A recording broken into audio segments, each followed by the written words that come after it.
Tonight, we're also learning more about the make and model of the airplane that crashed in Odessa on Tuesday.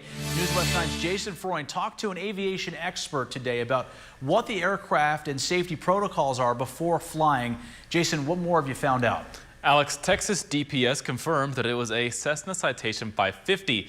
It's an airplane that usually has a clean record when it comes to safety.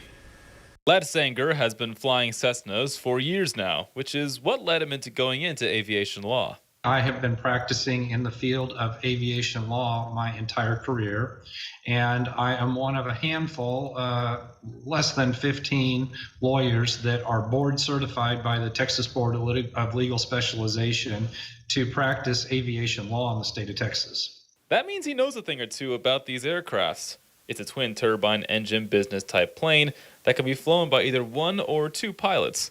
The fact that it crashed, however, raises some concern with Sanger. You see, these types of planes usually have a good safety record and don't have problems getting off the ground. This airplane does not have a problem gaining altitude when properly flown within its weight and balance parameters. In fact, this airplane, like all jets, can accelerate to its takeoff speed, lose an engine, and still continue to climb. The plane crash happened early in the morning, but according to Sanger, it's actually better for a plane to take off in the morning. Flying a jet early in the morning is actually preferable because the temperatures are cooler, and at cooler temperatures you get better performance with jets. He does have his theories, of course.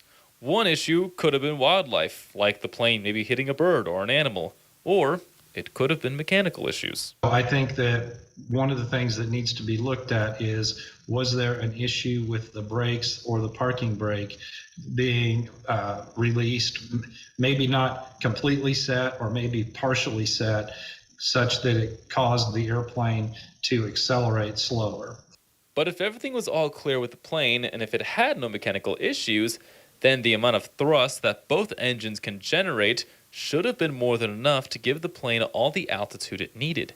With both engines, or frankly even one engine, operating normally, the airplane would have accelerated faster than what the data shows this aircraft did. That means that there's either a significant reduction in thrust on both engines, or there is some significant drag. However, Sanger says that no matter what theories or hypothesis he has, it's still too early to tell what actually happened. I think it's too early to draw any distinct conclusions, but the things that I would be looking at are parking brake issues, potential bird or wildlife issues. The performance profile here is not at all indicative of the performance of the aircraft. And the cause of this crash is still being investigated by both the National Transportation Safety Board and the Federal Aviation Administration.